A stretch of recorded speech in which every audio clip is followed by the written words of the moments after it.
Muito bom para vocês que estão aí nos ouvindo através da Web Rádio Brasil Imperial. Uma excelente noite para todos vocês. Hoje, dia 5 de agosto de 2020, estamos entrando ao vivo aqui diretamente dos estúdios de Itu, interior de São Paulo. Hoje, de uma maneira toda especial, aniversário de 1 ano da Web Rádio Brasil Imperial, à frente do seu tempo, idealizada por mim e com o apoio também, a parceria do Rogério Mendes de São Paulo, que também abraçou a ideia e está conosco aqui. Hoje eles estão ao vivo lá, ele e o Arlindo Amaro, lá em São Paulo, diretamente da Casa Imperial, para bater um papo, conversar. Nós selecionamos 18 perguntas dos nossos amigos, dos nossos ouvintes, telespectadores da rádio.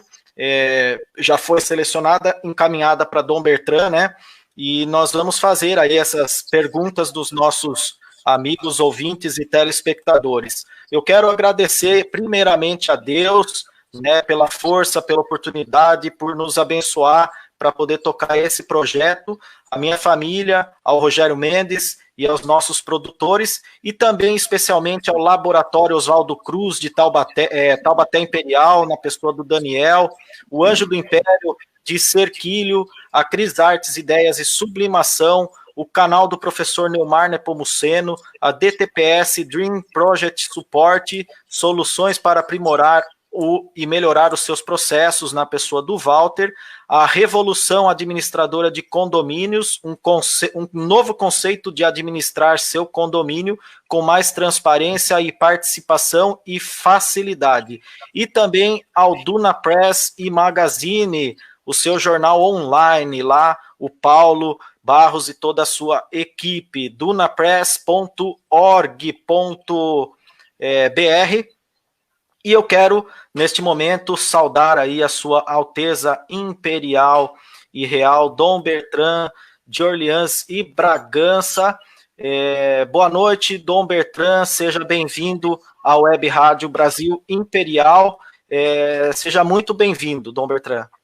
Muito boa noite também a você, César Jacques, e também a todos os radiovintes da Rádio Brasil Imperial. É com muita satisfação que mando saudação especial a Itu, a Fidelíssima, que, revertendo a história, porque dizem que a República começou em Itu, mas, na verdade, Itu tinha um título anterior, que era a Fidelíssima. E eu vejo que Itu faz jus a esse título de a Fidelíssima. A todos, portanto, muito boa noite e estou à disposição para que façam as perguntas que queiram. Perfeito, Dom Bertrand. Nós agradecemos aos nossos ouvintes, aos nossos telespectadores que estão entrando aqui na nossa live no Facebook.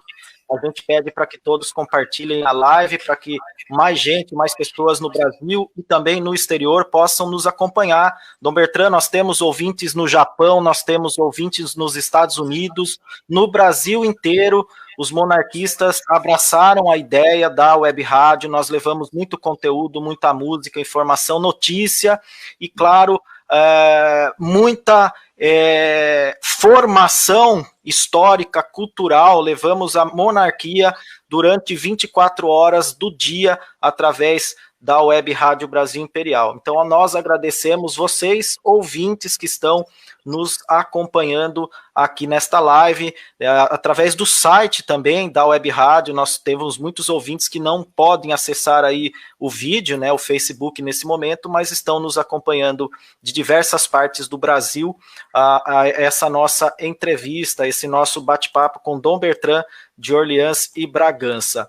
Dom Bertrand, uma das perguntas veio do Gabriel, lá de Louveira, em São Paulo. Ele não faz parte de nenhum movimento, né, um jovem, e ele queria saber quando o senhor acha que o Brasil poderá, de fato, voltar a ser uma monarquia, se o senhor tem uma previsão de ano, década, assim, para poder explicar para o pessoal que está nos assistindo. Eu responderei que quando será, só Deus sabe, mas que será muito antes do que esperam os republicanos. Porque se é uma coisa que é certa, no Brasil é que a República fracassou. Ninguém mais diz no Brasil que a República deu certo. Não existe um brasileiro que diga de boca cheia que a República deu certo. O que ficou provado por ocasião do plebiscito, em 1993, é que, em todo debate em que os republicanos enfrentavam os monarquistas em pé de igualdade, no fim faziam um plebiscito simulado e sempre vencia a monarquia. Portanto, é uma questão de informação. E é o que nos faltou em 1993, porque a monarquia estava proibida até 1988. No período de 88 a 93, nós não tínhamos quadros, não tínhamos dinheiro, não tínhamos a imprensa, não tínhamos nada.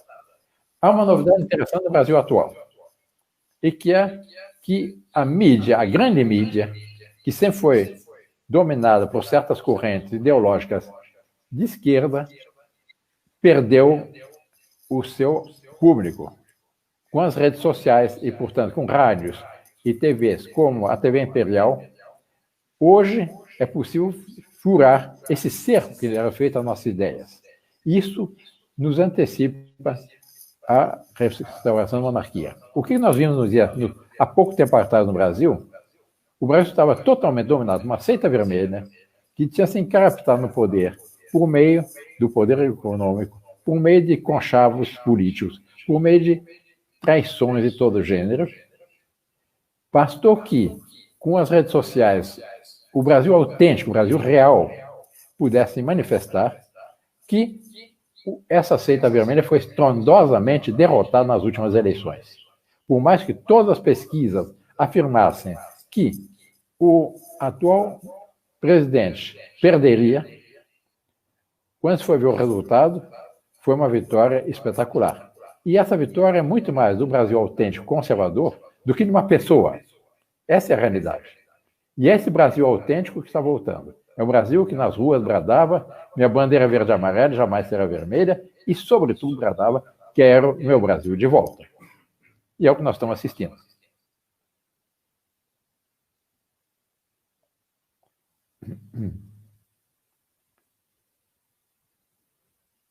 Sumiu a voz. César, não estou ouvindo nada. Perdão, Dom Bertrand, voltamos aqui. O Luiz Hernandes fala de Parnaíba, no Piauí. Faço parte da Confembras e do Círculo Monárquico do Piauí. Dom Bertrand, caso houvesse a restauração do Império, como seria a moeda? Continuaria a ser o real ou seria feito uma nova moeda? Eu não vejo razão nenhuma para mudar a moeda. Aliás, o nome real é um nome monárquico. Portanto, eu seria partidário que continuasse o real. Perfeito. Pessoal da live, tá tudo ok, Cícera? O áudio tá saindo perfeito aí, pessoal. Só me dá um feedback para a gente não perder a entrevista, né? E se tiver tudo ok aí, a gente continua aqui, senão nós tentamos resolver aqui algum problema técnico. Bom, seguindo aqui, meu nome é Tiago Oliveira, sou de Porto Alegre. Ele tem uma página no WhatsApp, Brasil Monarquista, e também lá no Instagram, no Facebook. Gostaria de perguntar como era a economia no Brasil Império. Em qual posição mundial o Brasil se encontrava naquela época? Diz que o espelho de um regime é a sua moeda. Se há algo que o Brasil tinha extraordinário, foi a estabilidade da moeda. O padrão dessa moeda foi estabelecido em 1841, com relação à libra esterlina, que era o padrão mundial. Nossa moeda valia 23 pence e 3 quartos, em 1841. Em 1889, nossa moeda valia 27 pence e 3 quartos. Isto é, a libra esterlina havia caído um pouco e a nossa moeda manteve o seu mesmo valor. A mesma quantidade de ouro e de prata nas moedas. Não houve nenhuma variação. Uma prova disso é que as nossas moedas do tempo do Império hoje são bastante desvalorizadas no mercado numismático. Por quê? Porque naquele tempo as pessoas faziam economias em moedas brasileiras, porque sabiam que não havia desvalorização e o padrão ouro e prata era mantido intocado.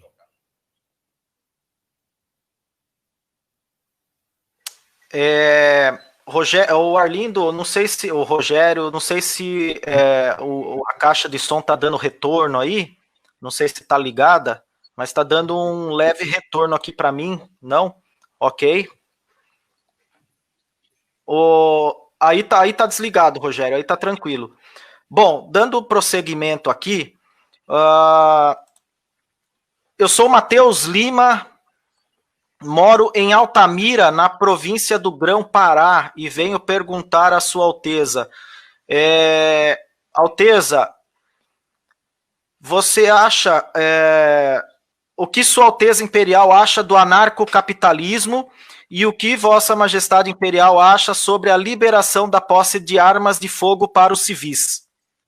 Em primeiro lugar, anarcocapitalismo. Eu não sou a favor de nenhuma anarquia.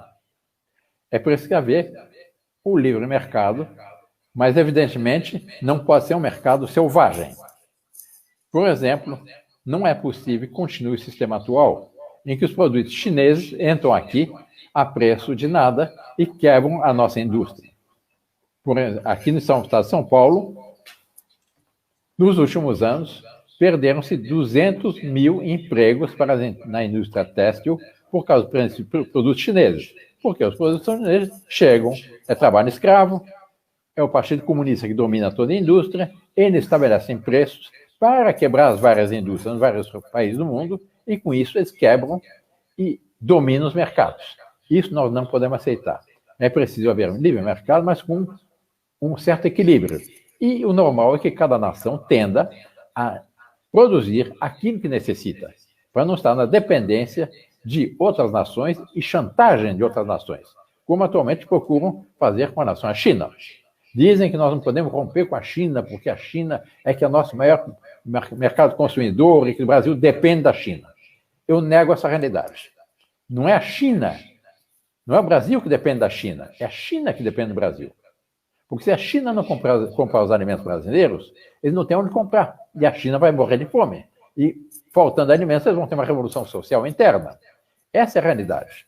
Nós não dependemos da China. A China é que depende de nós. Perfeito, Dom Bertrand. Meu nome é Ezequiel Novaes, chanceler do Círculo Monárquico de Montes Claros, na cidade de Montes Claros, norte de Minas Gerais. Que diretrizes de trabalho Vossa Alteza sugere aos círculos monárquicos nesses tempos de pandemia? Exatamente que por meio das redes sociais mantenham viva a ideia monárquica. Nós estivemos bastante limitados nesse período por causa da pandemia. Não foi possível realizar o encontro monárquico no Rio. Não vai ser possível. Não foi possível no dia 6 de junho, o aniversário de Dom Luís, por causa da pandemia. Aqui mesmo as reuniões foram suspensas.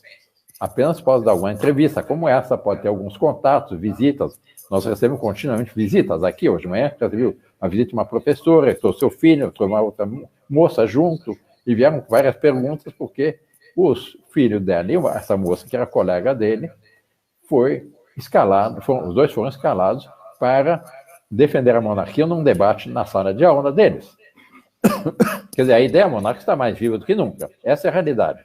Portanto, é preciso exatamente aproveitar todas as ocasiões que são dadas por meio das redes sociais, por meio de contatos pessoais, por meio de pessoas, cidades vizinhas, para continuar o nosso trabalho. E é o que nós estamos fazendo, e que os vários círculos monárquicos do Brasil, inclusive eu estou informado disso, o de Montes Claros, estão fazendo de uma forma bastante eficiente. Perfeito. André Luiz Nutti de Melo, lá de Sumaré, São Paulo. Gostaria de perguntar ao príncipe imperial por que o chefe da Casa Imperial do Brasil usava o título... A chefe da Casa Imperial do Brasil usava o título de Condessa de, ao invés de Imperatriz Deposta do Brasil, ou equivalente. Ela tinha, pelo seu casamento, além do título de Princesa Imperial, ela tinha também o título de Condessa de, pelo casamento. E na sociedade europeia, ela era conhecida como Condessa de. E ficaria mal para ela e para o Brasil ela se apresentar como Imperatriz Deposta. ela, perdão,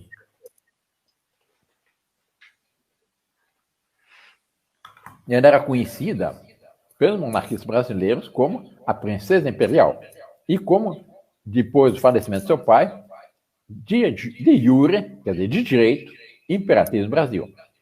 Assim era conhecida pelos brasileiros, pelos monarquistas brasileiros. Ok. Deus a ti, Cardoso, do Nação Real São Paulo. Sua Alteza é a favor de uma monarquia confessional ou parlamentar constitucional? A República não está bem, a pergunta não está bem feita. Nós somos favoráveis à monarquia parlamentarista com uma Constituição. A monarquia parlamentarista se distinguia pelo fato de nós termos um chefe de Estado, que era o imperador, o chefe do governo era, por delegação, era o chefe do presidente do Conselho de Ministros, que é o presidente do Conselho de Estado, e havia o poder legislativo e o poder executivo, exatamente como é hoje em dia. Quer dizer, era bicameral, Senado e Câmara eleitos, e o poder legislativo com as suas garantias constitucionais, exatamente como hoje. Essa seria a estrutura, do ponto de vista temporal, da monarquia. Mas havia também, isso sim, boas relações entre a Igreja e o Estado. Por quê? Separar inteiramente a religião da esfera temporal é mesmo que eu queira separar a alma do corpo. Não funciona. Nós vemos até hoje, infelizmente, essa esquerda católica que existe e que levou o Brasil para o mau caminho, porque o próprio PT foi criado pela esquerda católica, é a prova disso. Nós somos a favor que haja boas relações e que, em matéria de fé e moral, a Igreja tem sua palavra a dizer. E tem obrigação até de falar na questão mais da matéria de fé e moral. Não quer dizer que as duas esferas, a esfera espiritual e a esfera temporal, se confundam. Ok. Nós temos uma pergunta aqui que veio do Facebook. Dom Bertrand, o senhor nasceu na França. O senhor, logo que nasceu, foi registrado na Embaixada do Brasil ou se naturalizou? Eu fui registrado no consulado e, chegando aqui, eu estou registrado e meu registro, eu tenho um registro como qualquer brasileiro nato, onde nós passamos a morar no norte do Paraná. Eu tenho todos os direitos como brasileiro nato.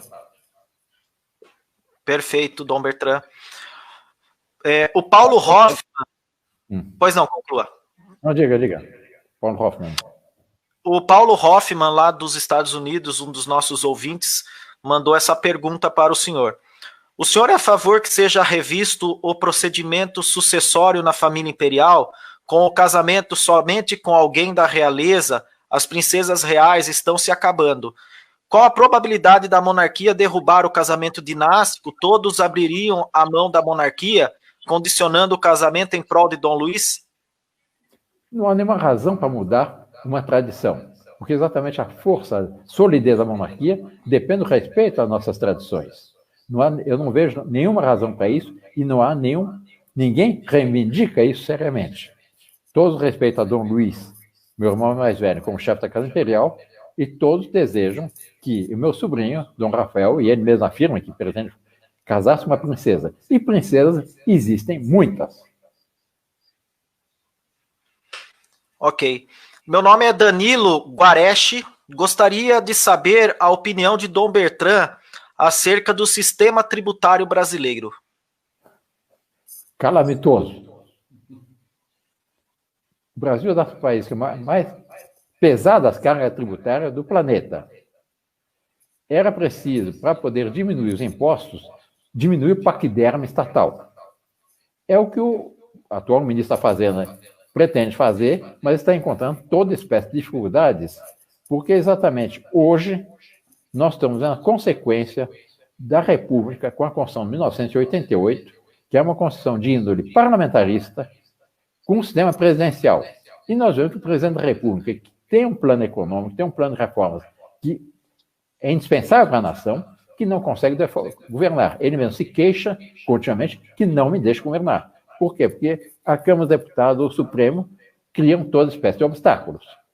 Na monarquia, isso não existia, porque havia o quarto poder, que era o poder moderador, definido no artigo 98 da Constituição Imperial, que tinha como missão principal que era o equilíbrio entre os demais poderes em função do bem supremo da nação.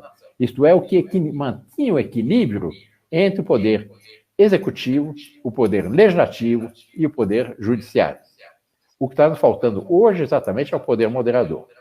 Aliás, que é considerado por todos os constitucionalistas como tendo sido a grande genialidade do regime imperial.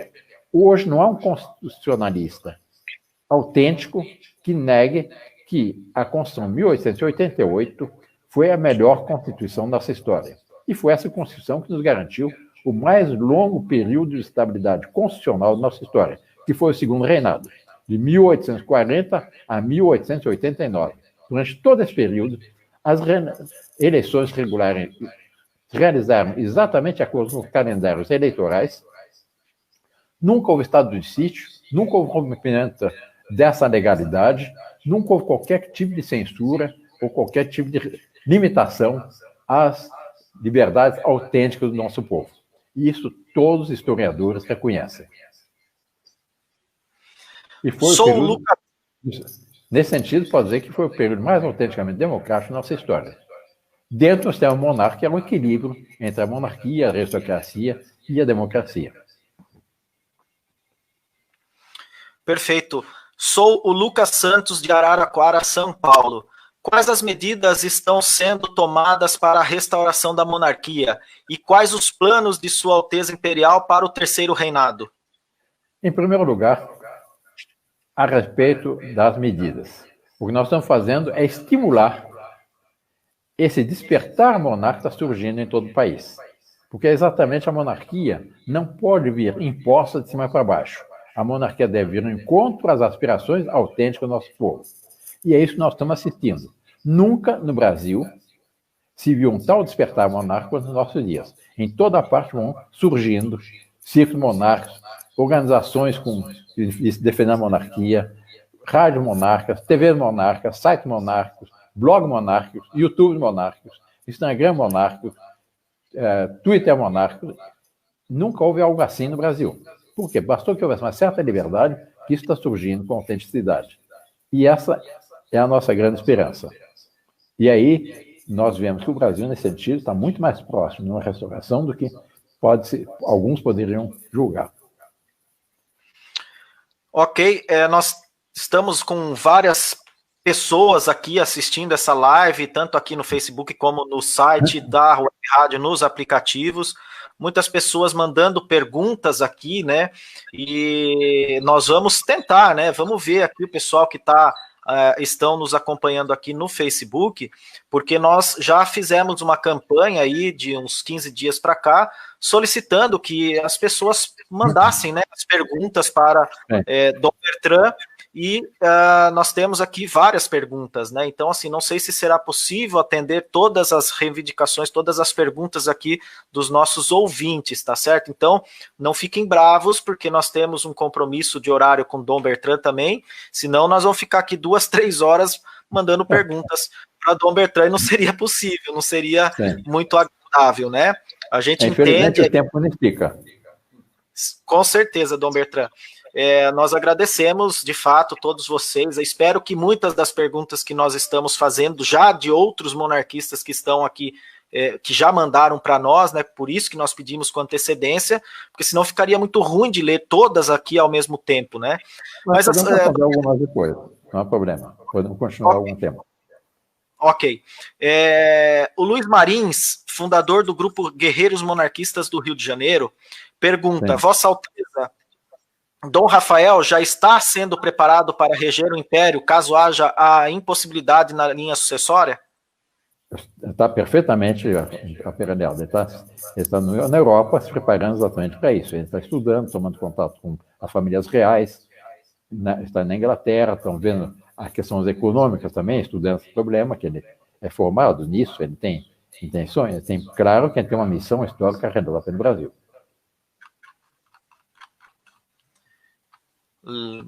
Perfeito. O Vitor Gabriel, João Pessoa, na Paraíba.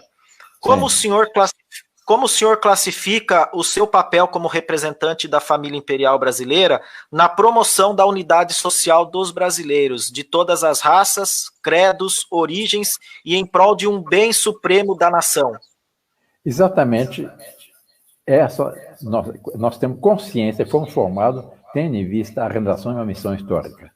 Eu me lembro quando menino, nós morávamos numa fazenda no norte do Paraná, quando meu pai voltou do exílio, praticamente voltou com a roupa do corpo, graças a um donativo, uma doação de um português rico do Rio de Janeiro, que lhe deu uma casinha na Rua da Quitanda, no Rio, que ele vendeu e comprou uma fazenda pequena no norte do Paraná, em que educou seus 12 filhos. Um dia, nosso pai nos chamou seus filhos no jardim da casa da fazenda, nós morávamos na fazenda, íamos de jipe todo dia ao colégio. Ele nos disse: meus filhos sabem aproveitar a única coisa que eu poderia deixar para o futuro. Porque 63 alqueires dividido por 12 não faz a vida de ninguém. Mas eu tenho algo que vale muito mais do que isso. Em primeiro lugar, fé católica apostólica romana. Em segundo lugar, uma boa educação. Em terceiro lugar, a consciência de uma missão histórica, de uma missão realizada pelo bem do nosso Brasil. Preparem-se, porque o Brasil vai chamá-los. O Marcelo Udo, de São Paulo. Nós monarquistas sempre temos uma certa aflição de querer entender o momento certo que haverá mudança de regime. Como a família imperial desenha este momento no país? Quais seriam as várias características desse momento para que a família imperial se una ao povo? A família já está unida ao povo. Nas manifestações que houve recentemente, em que os brasileiros saíram às ruas contra essa seita vermelha que vinha nos impondo um regime que não correspondia às nossas tradições, eu e meus vários irmãos saímos às ruas, junto com o povo brasileiro, a bradar: nossa bandeira verde e amarela, nossa bandeira já merece ser vermelha. Portanto, nós somos inteiramente unidos ao povo e temos contato continuamente por meio das redes sociais, por meio de viagens, por meio de visitas, por meio de nas ruas, etc., com o povo brasileiro.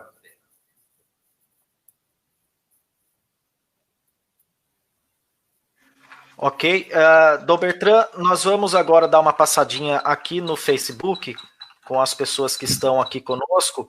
O Wellington Pontual, muito boa noite. O Fernão Ramos, muito boa noite.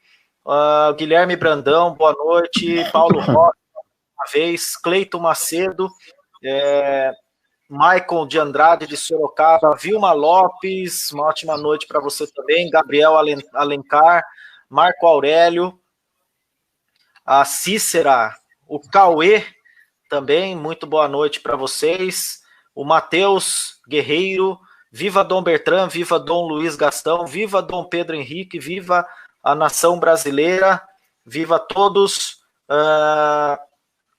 Quem mais aqui? Lucas Felipe, o Wellington Abner, pessoal participando aqui. Aqui, o Ricardo Dias pergunta o seguinte: Dom Bertrand, o que Vossa Alteza pensa sobre a infiltração de maçons no movimento monarquista? O movimento monarquista está aberto para todos. Todos aqueles que querem realmente a restauração do Brasil monárquico, um Brasil que corresponda às nossas tradições históricas, um Brasil que corresponda àquela vocação que nos foi dada pela divina providência, nós estamos com os braços abertos. E nós procuramos mostrar que o Brasil tem uma missão especial, um papel, o concerto das nações, que nos estão reservados pela divina providência desde todo sempre. E é em vista disso que nós procuramos unir aos brasileiros, sem que haja qualquer tipo de segregação, como dizem hoje em dia. A Alessandra Batista pergunta o seguinte: quando um monarca dissolve o parlamento e convoca novas eleições, quem governa o país durante esse período? Normalmente, no regime parlamentarista, enquanto não se escolhe um novo primeiro-ministro, no Império é um presidente do Conselho de Ministros, o ministério que perdeu a sua maioria continua a governar o país. Para que não haja um período, um hiato, entre um governo e outro. Assim tem sido nas monarquias, na Espanha, na Bélgica, na Inglaterra, em todas as monarquias constitucionais parlamentares. Odaci Marques, boa noite. Gostaria de saber qual a visão da Casa Imperial acerca dos evangélicos e como o futuro governo monárquico serão tratadas as questões de igreja com não católicos. No Brasil, sempre houve boas relações entre todos. Havia um equilíbrio entre a religião católica, a religião oficial naquele tempo, e as demais denominações. Nós somos católicos. Nós gostaríamos que todos fossem católicos, porque é a igreja fundada por nosso Senhor Jesus Cristo. Mas nunca houve qualquer tipo de perseguição religiosa no Brasil. E não vemos razão nenhuma para estabelecer um sistema de perseguições. Desrespeito à lei natural, que é a lei de Deus. Ricardo Badani. Boa noite. Eu gostaria de saber se a gramática, a língua portuguesa, poderia haver mudanças após uma restauração, pois nossa língua hoje é muito complicada, o que prejudica a comunicação e, historicamente, países com uma comunicação mais fácil tendem a ser mais desenvolvido. Infelizmente, a sua transmissão está intercortada e não foi possível ouvir a pergunta completa. Se fosse possível ver o que está vendo no seu microfone e fazer a pergunta de novo, posso responder perfeitamente. Ok, Dom Bertrand, está me ouvindo? Agora estou. Vamos ver, continue um pouco, ver se continua. Porque antes até agora está muito bom. Agora que tinha na pergunta anterior, que saiu, ela foi intercortada. Ricardo Badani perguntou sobre a gramática, sobre a língua portuguesa. Continua intercortada. Tem algum defeito na sua transmissão? Deixa eu ver aqui, Dom Bertrand. E agora como que está? Continua intercortada. Ainda? Ainda. Será que... deixa eu ver. O pessoal aí de casa está ouvindo perfeitamente como que... Coloquei a pergunta aqui na tela, Dom Bertrand. Não sei se é possível o senhor... sobre a língua portuguesa. Sim.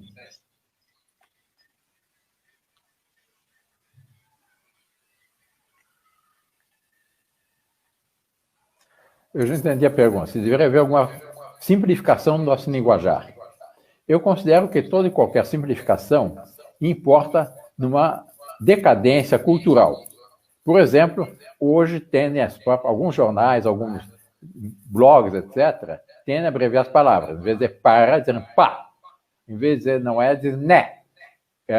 Tal coisa, etc. Não há razão nenhuma, porque exatamente a cultura importa na elevação do nível cultural de um povo e não no rebaixamento daqueles que, por falta de cultura, vão simplificando em linguajar. Senão nós vamos começar a dizer nós quer, nós vai, nós somos, nós sou, etc. Exatamente a precisar aprender com isso faz parte do enriquecimento, inclusive da sanidade psíquica de uma nação, da boa comunicação, da comunicação objetiva e precisa de um país e de uma língua. Eu sou contra essa simplificação na gramática e no linguajar dos brasileiros. Perfeito, Dom Bertrand, estamos ao vivo, 9h mais 10. Estamos entrevistando Dom Bertrand de Orleans e Bragança, segundo na linha de sucessão ao trono brasileiro, atrás aí do seu irmão, príncipe Dom Luís de Orleans e Bragança. Nós temos bastante pessoas acompanhando aqui nós no site, no Facebook, também nos aplicativos da Web Rádio Brasil Imperial. Dom Bertrand, nós tivemos aí, cerca de 2 ou 3 semanas atrás, nós temos várias pessoas perguntando isso daqui, inclusive do movimento, a ação orleanista. Então nós tivemos várias discussões no Facebook, cerca de 2 semanas atrás, de grupos da Ação Orleanista, que defende uma monarquia tradicional com um país católico, e os monarquistas que defendem o parlamentarismo foi em defesa de Sua Alteza, tal. O que o senhor fala sobre isso, né? Qual é a posição da Casa Imperial do Brasil acerca dessa posição? O Brasil é um país... Pois não, continue. A Casa Imperial defende uma monarquia tradicional, né? Ou uma parlamentarista constitucional? A monarquia tradicional é, evidentemente, o ideal, que é uma monarquia em que existe o respeito ao direito natural, o respeito à boa ordem posta por Deus na criação, o respeito aos 10 mandamentos da lei de Deus. Imagine uma nação em que todos respeitam os 10 mandamentos da lei de Deus. Que problemas haveriam? Agora, nas atuais circunstâncias históricas, é evidente que uma restauração de uma monarquia parlamentar, como foi no Império, com adaptações às circunstâncias do mundo atual, é o que se pode fazer. E é o que nós vamos querer fazer. Quanto ao futuro, como é que as coisas vão evoluir no sentido do Brasil poder retomar inteiramente as vias gloriosas que a Divina Providência tem reservada, isso depende, e só Deus sabe. É preciso exatamente que nós estejamos compenetrados dos fundamentos da verdadeira monarquia. Quais são esses fundamentos? São baseados exatamente, como eu disse há pouco na outra pergunta, na boa ordem posta por Deus na criação. Porque nós não somos monarquistas apenas porque a monarquia é mais estável do ponto de vista parlamentar, a monarquia é mais eficiente do ponto de vista econômico, etc. Nós somos, sobretudo, favoráveis à monarquia, porque é o regime que melhor corresponde à boa ordem posta por Deus na criação. Porque se nós formos observar toda a obra de Deus na criação, a família, que é a primeira das monarquias, por missão divina, o pai é rei e a mãe é rainha. E os filhos são príncipes herdeiros. Isso vale numa fazenda. A fazenda é um pequeno reino, limitado pelos direitos dos seus vizinhos, etc. Mas faz parte da ordem natural. Uma empresa é a mesma coisa. E exatamente isso corresponde a quê? Há uma série de princípios, de pontos ordenativos postos pela lei da providência. Isso vale para os regimes monárquicos, vale para, por exemplo, matemática. E existe um absoluto. Ninguém vai defender e dar liberdade que se ensine a todos que 2 e 2 igual a 5, é igual a 7, etc. Porque há um valor absoluto. A verdade não é relativa. A verdade é a correspondência do pensamento, das afirmações, etc., aquilo que é objetivamente correto, aquilo que corresponde à realidade. Os relativistas, não, tudo é relativo. Por exemplo, vamos dizer que não, isso aqui não é um computador, mas é um jegue. Não pode ser, porque isso objetivamente é um computador. 2 e 2 é igual a 4, objetivamente. O que faz um bom médico? Ele estuda o organismo humano como Deus o fez. Ele se aprofunda no estudo dessa realidade. Ele ama essa realidade. E ele procura servir essa realidade. Quando há uma anomalia, uma doença, ele dá um remédio para que volte a essa normalidade. Assim também deve ser uma ordem política. Isso corresponde ao quê? Ao respeito à boa ordem posta por Deus na criação. E é o que nós queremos no Brasil no futuro. Isso, com o tempo, vai se ordenando, vai se estabelecendo, etc. Mas, assim como uma doença não pode resolver tudo do dia para a noite, assim também não pode se resolver todos os problemas do dia para a noite. Sobretudo, é preciso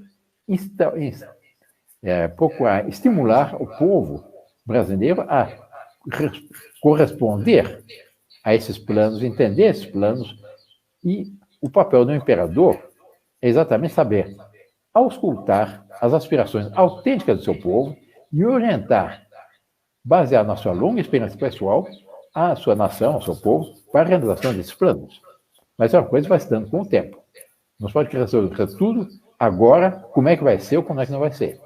Nós temos que ver, no momento, quais são os passos possíveis para que o Brasil venha a ser exatamente a terra de Santa Cruz, aquele país que recebeu a sua primeira bênção com a missa de Frei Henrique de Coimbra, em Porto Seguro.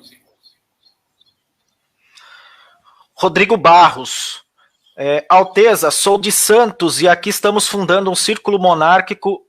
O senhor tem alguma programação para vir à cidade de Santos? Estava programado antes da pandemia. Agora, depois da pandemia, nós temos que refazer toda a programação, todos os calendários das atividades. Mas espero, quanto antes, ir a Santos, porque já há muitos monarquistas em Santos e continuamente nos convidam para ir a Santos. E Santos é relativamente perto de São Paulo. É uma viagem mais ou menos como ir num bairro mais distante de São Paulo. Não é que Santos seja apenas um bairro. Santos é uma cidade histórica, é o berço dos Andradas, é uma cidade, junto a São Vicente, foi o primeiro município da nossa história. Sim. Dom Bertrand, o Rodrigo Brasileiro, lá do Rio de Janeiro, perguntou como o senhor avalia a campanha nacional de fundação de círculos monárquicos promovida pela Confebras, Montes Claros e Instituto Pretório. O movimento monárquico brasileiro é coordenado pelo Pró-Monarquia. E é preciso exatamente que haja uma autonomia para os vários grupos, mas sempre coordenado pelo Pró-Monarquia. Nós não vamos começar a dividir quem vai ser o coordenador e quem não vai ser. O estabelecimento de Dom Luís, historicamente, tradicionalmente, sempre foi Pró-Monarquia. Certo. Nós temos aqui a pergunta do Luiz. Com a vitória da via conservadora, o caminho para a restauração monárquica será possível? Nós estamos percorrendo esse caminho, nós estamos caminhando nessa direção. É o que todos veem, todos afirmam, e ninguém tem dúvida sobre isso. Nós agradecemos aí o pessoal que está nos mandando, né, perguntas aqui na Web Rádio Brasil Imperial. Uma alegria muito grande hoje poder falar ao vivo para todo o Brasil, especialmente aqui com Dom Bertrand. Agora nós temos a pergunta aqui de Brasília, o James Frade perguntou para Dom Bertrand: com a chegada de Luiz Felipe de Orleans e Bragança ao Congresso Nacional, como o senhor analisa a chegada de um membro da família imperial brasileira no Congresso e a quase candidatura a vice-presidente do Brasil? A monarquia deve ser necessariamente suprapartidária. Portanto, Dom Luís e aqueles que estão na linha dinástica, em princípio, não devem entrar na política. O Dom Luís Felipe, meu sobrinho, ele, como o pai dele renunciou, ele não está na linha dinástica, então ele tem toda a liberdade para entrar no partido que ele bem entenda, sem que comprometa a família imperial. E ele está fazendo uma propaganda, um trabalho muito bom sobre muitos aspectos, etc. Mas não é missão dos membros da família imperial, do ramo dinasta, de disputar eleições. Porque exatamente um partido, o nome partido vem exatamente de parte, daquilo que parte. E a monarquia deve ser suprapartidária para unir a família brasileira. A monarquia, uma das principais características da monarquia é que a monarquia mantém vivo numa nação a consciência que uma nação, antes de mais nada, é uma grande família com destino em comum realizado. Isso é que faz a unidade de um povo. Essa consciência de uma grande família. Do fato de ser uma família, decorre uma consequência psicológica muito importante. Porque assim como apresenta o pai ou da mãe tende a estimular a qualidade dos filhos e inibir suas travessuras, o imperador no Brasil, e assim também na monarquia, tem o papel de estimular as qualidades do seu povo, a unir ao seu povo e inibir suas más tendências. Esse foi exatamente o principal papel de Dom Pedro II no Brasil. Dizia-se exatamente que a monarquia era uma ditadura da moralidade. Não era uma ditadura. Isso dava pela influência pessoal do imperador, que inibia as falcatruas, inimias, etc. Rui Barbosa, que é tido como que foi foi quem redigiu a primeira Constituição Republicana, foi quem redigiu o Decreto de Proclamação da República, perdão, não redigiu a Constituição, que redigiu o Decreto de Proclamação da República, republicano histórico, depois viu as consequências da República. E ele lamentava dizendo que, na monarquia, o parlamento era uma escola de sadistas, e na República transformou-se numa praça de negócios. E o que nós vemos exatamente no nosso parlamento, lamentavelmente, não dá um exemplo de unidade nacional, de desejo de, acima dos interesses pessoais, querer o bem da pátria, como havia no tempo da monarquia com o Dom Pedro II. Perfeito. Nós temos aqui a pergunta de uma garotinha de 7 anos, a filha do Ricardo Martinelli, do Espírito Santo, fez uma pergunta para o senhor. O nome dela é Ana Júlia, filha do Ricardo, chanceler do Círculo Monárquico do Espírito Santo. Dom Bertrand, como é a vida de um príncipe? A vida de um príncipe é uma vida ordenada em função do bem da nação. A nossa principal preocupação é exatamente o bem supremo do Brasil. Isso aqui faz com que o Brasil possa realmente caminhar nas vias gloriosas que nos estão destinadas pela divina providência. Eu felicito a Ana Júlia pelo seu interesse, já desde menina, muito jovem, pelo bem do Brasil. E que eu insisto e a estimulo que continue a desejar o bem do Brasil. Porque, de fato, os jovens são o futuro da nossa pátria. Sou Rafael Camargo Schmidt, descendo de Dom Francisco de Chagas Lara e Dom Antônio Pinto de Camargo, 2 pessoas que fizeram parte da Guerra do Paraguai e cujas as terras garantiram o UTI Possidetes brasileiro da questão Palmas. Sempre fomos servidores da Casa Imperial. Acredito que o Império do Brasil foi um espetacular regime que São Tomás de Aquino qualificados como regime temperado, ou o melhor dos regimes. Vossa Alteza concorda com isso? Concordo inteiramente com São Tomás de Aquino. E São Tomás de Aquino, o que ele dizia sobre as formas de governo? Que existem 3 formas legítimas: a monarquia, a aristocracia e a democracia. E dizia São Tomás que, por causa desse princípio, o regime mais perfeito era o da monarquia. E por isso a igreja é uma monarquia pura, absoluta. Na esfera temporal, dizia São Tomás com toda a razão, que o ideal é um regime misto, uma monarquia orgânica, em que haja algo de monarquia, algo de aristocracia e algo de democracia. Exatamente como era no Brasil, no Império, em que havia o monarca, havia uma aristocracia, que as pessoas que mereceram o seu serviço prestado à nação um título, e havia, nas eleições, uma democracia muito mais autêntica que as democracias recentes, em que se elegiam os que gastavam mais dinheiro. A última eleição, como eu disse, foi uma exceção, porque foi, sobretudo, despertar de um Brasil conservador que veio à tona a partir da indignação geral do Brasil contra um partido vermelho que estava impondo ao Brasil uma agenda socialista, uma agenda comunista, e que, ao mesmo tempo, estava saqueando a nossa nação. Nunca se roubou tanto, fazendo a expressão desse personagem que esteve na chefia do Estado, nunca antes nesse país se roubou tanto quanto se roubou nesse período vermelho. Perfeito. Dom Bertrand, Cássius, membro do Círculo Monárquico Carlos Gomes de Campinas, estamos vendo atualmente uma grande discussão sobre a nota de R$200.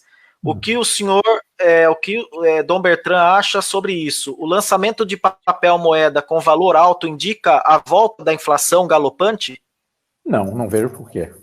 Dizem apenas que alguns levantam essa objeção, não sou técnico nessa matéria, mas alguns levantam a objeção que muita gente vai querer esconder o dinheiro embaixo do colchão. Mas isso não corresponde à realidade. Quando foi estabelecido o real, nós já tínhamos notas de 50, depois de 100, e isso não aconteceu. Acontece naquele tempo, o real estava ao par com o dólar. Hoje está em $1 vale R$5. Portanto, uma nota de 100 há algum tempo atrás seria o equivalente a uma nota de 500 hoje em dia. Mas isso não foi nenhum fator de inflação. A meu ver, eu não sou técnico em matéria monetária, mas não vejo objeção, pelo contrário, pode simplificar muita coisa, porque às vezes a gente tem que pagar uma coisa, são caneia máxima de moedas, de dinheiro, de notas. Ok, o Wellington Pontual disse o seguinte: Dom Bertrand, quando é que o Brasil estará preparado politicamente para um novo plebiscito? Wellington Pontual, do Círculo Monárquico de Caruaru, Pernambuco.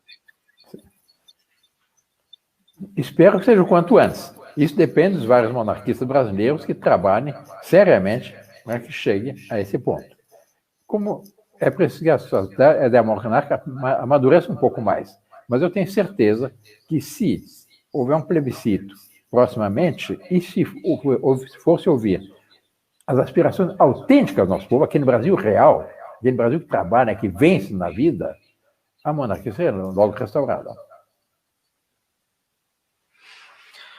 O Matheus falou o seguinte: Dom Bertrand, mande um abraço para o povo do Grão-Pará que tem apreço pela família imperial brasileira. Esse Matheus é um jovenzinho de 13 anos, ele tem um canal no Instagram, um perfil no Facebook, ele dá um show de monarquia quando ele participa das lives, ele fala bastante, com bastante propriedade, está aprendendo muito, nós já o entrevistamos aqui na Web Rádio Brasil Imperial, pediu para o senhor mandar um alô lá para o Grão-Pará.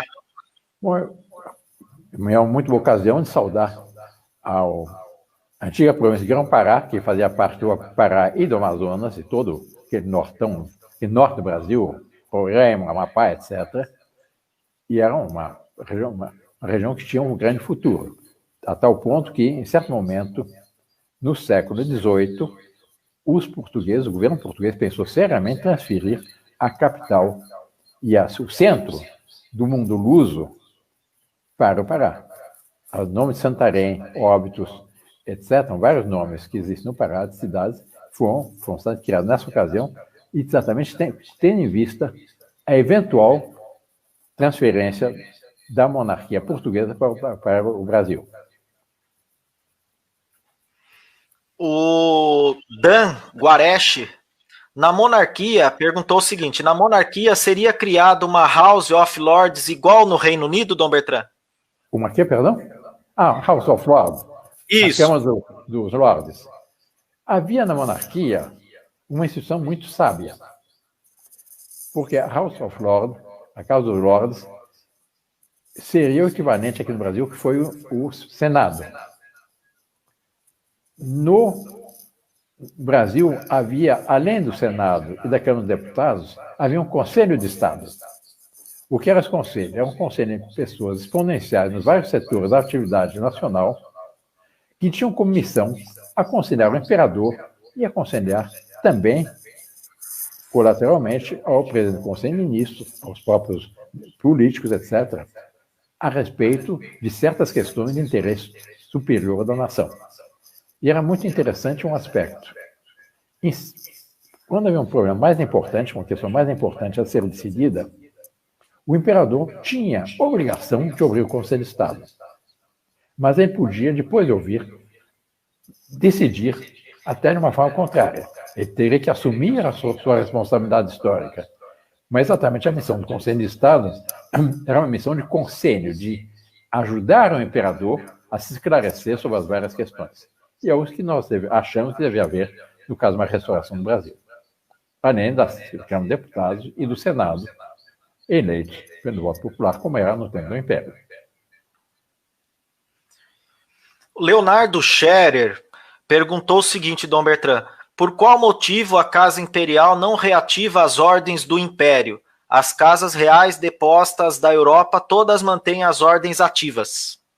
As ordens brasileiras estão todas ativas, mas Dom Luís tem sido muito parcimonioso em distribuir as ordens apenas para certos casos muito especiais, como foi meu cunhado, o príncipe Lene, o Dom Duarte, herdeiro da coroa de Portugal, e outras pessoas importantes que têm concedido a Ordem da Rosa nos últimos tempos. Por quê? Porque hoje no Brasil, muita gente quer uma condecoração que seja porque quer aparecer numa cerimônia com uma faixa de uma ordem, com a condecoração no peito, etc., e que acha que isso consegue com dinheiro. Não. A monarquia, a aristocracia, a nobreza, resulta de uma longa tradição de serviço prestado à nação, de luta pelo bem do povo e que merecem uma recompensa. Assim como hoje, na República, as pessoas que estão ligadas ao governo, que fazem alguma coisa pelo governo, pedem a presidência do Banco do Brasil, a presidência de uma estatal, a presidência de uma autarquia, etc., naquele tempo não se presidência disso ou daquilo. Naquele tempo se dava um título de nobreza que não custava nada à nação, não era uma possibilidade de criar um cabide de emprego, mas era uma recompensa pelo serviço prestado à nação. Um exemplo mais bonito da nossa história, nesse sentido, é o Duque de Caxias. Ele foi um grande militar, pacificou o Brasil, lutou na Guerra do Paraguai, participou na chefia da Guerra do Paraguai na sua primeira fase, e ele teve no primeiro título que ele recebeu, foi de barão, depois visconde, depois marquês, e finalmente, quando mais idoso, ele recebeu o título de Duque de Caxias. Mas foi pelos méritos pessoais dele, o serviço extraordinário que ele prestou ao nosso Brasil. O João Borges, ele é lá da Eduardo Santana, São João da Boa Vista, cidade onde em 1886 Dom Pedro II inaugurou o trecho da ferrovia mogiana ligando a cidade de Poços de Calda, né? Ele pediu o seguinte: o senhor dá conselhos e dicas práticas aos monarquistas de como melhorarmos a própria cultura e tradição à nossa volta, visto que hoje pauta-se a discussão monárquica somente pelo campo político. A discussão monárquica tem que ser não só no campo político, mas, sobretudo, no campo histórico e no campo dos princípios. Compreender por que a monarquia é superior às repúblicas. Exatamente, eu repito, porque a monarquia é o regime melhor corresponde à boa ordem posta por Deus na criação. Mas é preciso estudar os princípios monárquicos. Existem livros muito bons sobre a monarquia, um deles que eu recomendo, que é Parlamentarismo Sim, mas a Brasileira, do professor Armando Alexandre dos Santos. É um livro muito bem escrito, em perguntas e respostas, que dão toda a agenda de uma formação monárquica autêntica, que responde a praticamente todo o universo de perguntas que se podem fazer. Assim como nós aprendíamos o catecismo na nossa infância, é preciso que os monarquistas conheçam esses princípios para que possam responder e possam exatamente fazer um projeto de vida em função disso.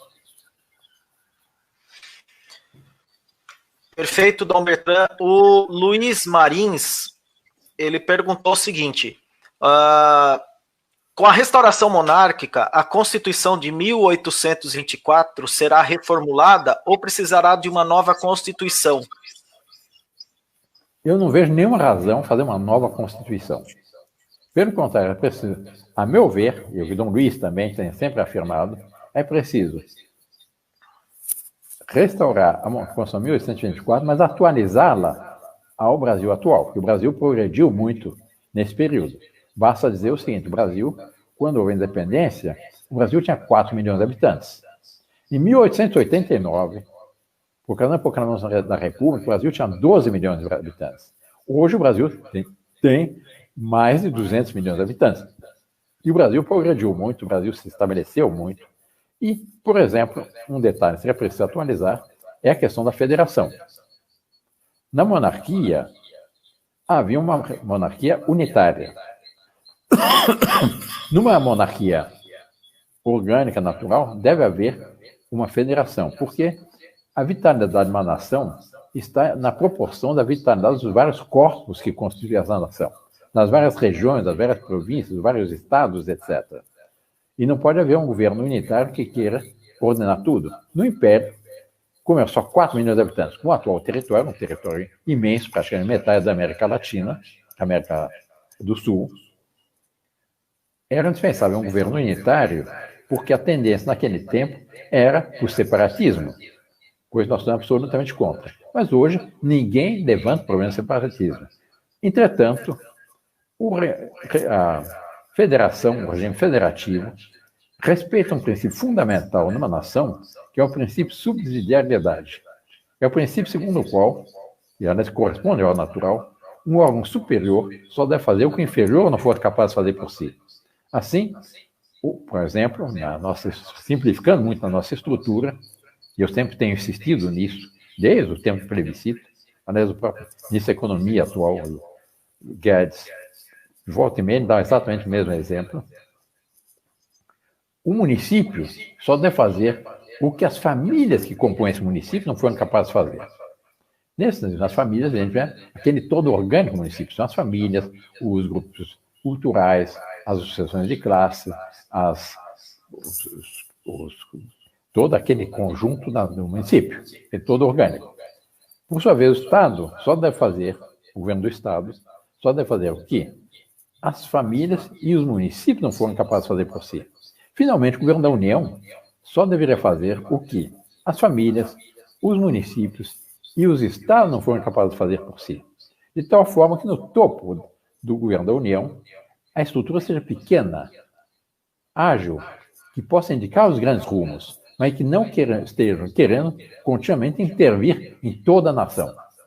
Porque isso paralisa uma nação. É o que nós temos hoje. Hoje, sobretudo no tempo do governo anteriores, hoje o ministro da Economia insiste muito nesse princípio de subsidiariedade, graças a Deus. Mas qual era a tendência do Estado brasileiro no período republicano, desde 1889? É que tem um governo central que planeja tudo de cima para baixo. Ora, a vitória de uma nação, a vitória de um povo, vem exatamente daquela força orgânica desse povo. A vitória da nação vem dessa tendência para o progresso do povo. Vem de baixo para cima e não de cima para baixo. De cima para baixo deve haver o exemplo, a orientação, a coordenação e apenas naquilo que for indispensável a ação do governo. Deve haver governo, deve haver Estado, mas não pode ser um paquiderme como o atual governo, porque nós temos as mais altas cargas tributárias do planeta. Porque nós temos esse paquiderme para sustentar. E qualquer coisa que queira mexer nisso, para diminuir o tamanho do Estado, em protestos de todo gênero, greves, etc. Assim não funciona.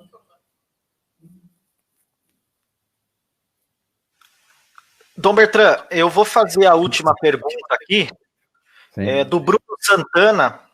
Alteza, infelizmente, a maioria dos brasileiros, lamentavelmente, não sabem diferenciar Pedro Álvares Cabral de Dom Pedro I. Como chegou à restauração com tanta falta de consciência histórica? Existe uma memória histórica muito mais autêntica do que nós pensamos. Eu vou dar um exemplo.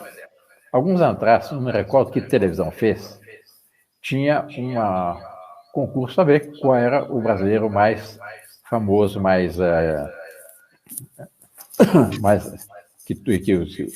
que seria mais conhecido, etc.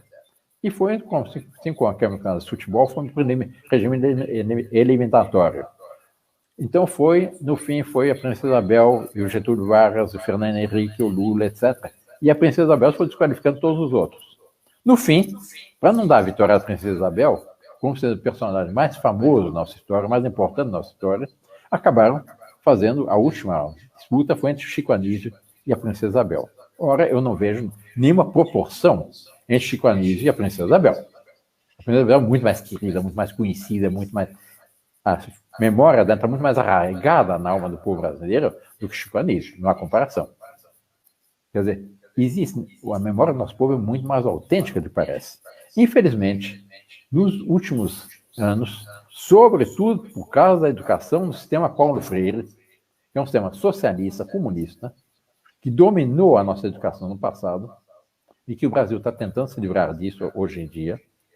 Não se estudava mais história, não se estudava mais geografia, não se cultuava mais os valores nacionais, não se cantava mais o hino nacional, não se hasteava mais as bandeiras nas escolas. Apenas, excepcionalmente, dia 7 de setembro, alguma data assim. Mas antigamente, todo dia.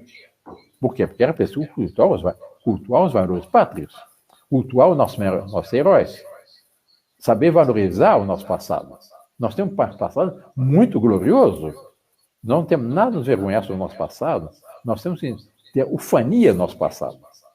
E isso precisa ser modificado. E está sendo modificado, porque é interessante que o número de livros sobre a história, sobre a monarquia, que estão sendo publicados ultimamente, é surpreendentemente grande. Dom Bertrand, já partindo para os finalmentes aqui, para finalizarmos, eu gostaria que o senhor deixasse uma mensagem, primeiramente, para os monarquistas que estão se candidatando aos cargos públicos, né? Prefeito, vice-prefeito, vereadores, nessas próximas eleições. Inclusive, eu aqui em Itu sou pré-candidato a vereador, e a gente gostaria assim de uma mensagem, o que nós, caso venhamos a ganhar aí, né, as eleições, podemos ajudar dentro dos nossos municípios com a causa monárquica. Em primeiro lugar, manter vivo o ideal monárquico, sua superioridade da monarquia, etc. E também, uma vez vencida a eleição, seja nível municipal, estadual, federal, etc., sustentar certos princípios fundamentais para a sanidade socioeconômica da nação. Desses princípios, quais são? Em primeiro lugar, do ponto de vista da família, sustentar a vida da concepção à morte natural. Sustentar o sagrado direito dos pais à educação dos seus filhos. Quem deve educar, quem é responsável pela educação das crianças não é o Estado, é a família. Em terceiro lugar, a família tradicional, um homem e uma mulher. Do ponto de vista econômico, são três princípios fundamentais: o respeito à livre iniciativa, o respeito à propriedade privada e o respeito ao princípio de subsidiariedade. Livre iniciativa por quê? Porque nós não necessitamos de um Estado que esteja querendo nos dirigir, decidir por nós continuamente. É preciso exatamente que o povo tenha liberdade para realizar aquilo para o qual se sentem chamados, a sua vocação. Vocação vem do quê? Vem da palavra vocare, do latim, o chamado. Toda pessoa sente em si um chamado a realizar uma vocação, tem uma vocação. Uma é chamada de ser pintor, outra é chamada de ser músico, outra é chamada de ser político, outra é chamada de ser industrial, outra é chamada de ser engenheiro, médico, advogado, o que seja. Mas é preciso exatamente que a nação crie condições para que cada um, todos e cada um, possam realizar aquele chamado que Deus pôs na sua alma quando criou. A propriedade, por quê? Porque a propriedade é garantia da liberdade. Se eu não sou dono do fruto do meu trabalho, eu sou escravo do Estado. Ora, no Brasil, hoje, com essa carga tributária, nós somos 40% escravos do Estado. Nós trabalhamos até quase metade do ano, ou algumas profissões até mais do que isso, para pagar impostos. É preciso que reduza isso. A pessoa possa fazer seu patrimônio, ter a sua propriedade, garantir o seu futuro. E o terceiro princípio, a hora econômica, é o princípio de subsidiariedade. Também no organizativo político, o princípio de subsidiariedade que eu já expliquei há pouco aqui nesse programa. Respeitem esses princípios que resultam do fato de nós sermos uma criatura de Deus e pelo fato de nós sermos livres e inteligentes. Nós não precisamos ter um Estado tutor que não seja impondo todas as coisas. Nós queremos ter um Estado que respeite as autênticas liberdades, a santa liberdade dos filhos de Deus. Esses são os conselhos principais que eu tenho a dar.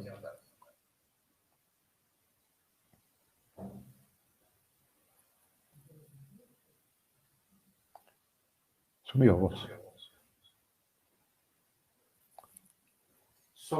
Pronto, o meu áudio estava fechado. E agora, para finalizar, Dom Bertrand, de fato, eu gostaria que o senhor deixasse uma mensagem para todos os monarquistas, todos os brasileiros, toda a nação brasileira. Nós, brasileiros, dizemos que Deus é brasileiro. Deus é Deus de todos. Mas Deus tem uma especial predileção para o nosso Brasil. Deus nos deu um povo extraordinário. Aqui se vão somando as diversas raças, diversas origens, povos das diversas origens, e todos nos dão muito bem. E todos nos sentimos, antes de mais nada, brasileiros. Deus nos deu um território que corresponde à metade da América Latina. Nós somos o quinto país do mundo em tamanho, em extensão. Só que nós somos o país com a maior área cultivável do planeta. Nenhum país no mundo tem uma área tão grande a cultivar quanto o Brasil. O resultado é que hoje, aproveitando apenas uma pequena parte do nosso território, o Brasil produz alimentos para 1,5 bilhão de pessoas. Nós alimentamos praticamente 1/3 das populações do planeta. Graças ao que a essa fertilidade do nosso solo. O fato de nós termos um clima muito favorável à agricultura. Nós temos todos os minérios que nós necessitamos. Nós temos água em quantidade. Nós temos um clima o mais bondoso possível. Nós não temos calores do Saara, nós não temos calores absolutamente brutais dos verões europeus. Nós temos um pouco mais calor, no Piauí, no Mato Grosso, etc. Mas o clima brasileiro, no seu todo, é muito ameno. Nós estamos em pleno inverno aqui no estado em São Paulo. Então, ligeiramente frio, mas as casas não têm calefação. No sul, as casas hoje já têm mais calefação. Mas não tem umas nevascas, geadas contínuas, também nem grandes enchentes, nem furacões, como tem os Estados Unidos, como tem outros países. Quer dizer, o Brasil é um país privilegiado. E o país é um país que tem uma grande vocação para o serviço, para se impor no concerto das nações. Não pelas suas armas, nós temos que ter umas forças armadas bem estabelecidas, porque vai no princípio, se queres a paz, prepara-se para a guerra, mas, sobretudo, pela influência da bondade do povo cristão na nossa pátria. Essa é a nossa vocação. Peçamos a Deus, peçamos a Nossa Senhora Aparecida, Rainha do Brasil, que nos abençoe nessa nossa epopeia, para que o Brasil venha a ser realmente o que ele é chamado a ser. Aquele país maravilhoso com o qual todos nós sonhamos. Com isso, eu encerro minhas palavras, minha participação, felicitando a Rádio Brasil Imperial, felicitando os monarquistas, que, em um número crescente, vem se dedicando a esse ideal de uma restauração de um Brasil verdadeiramente cristão, autêntico e forte. A todos, muito boa noite, que Deus abençoe.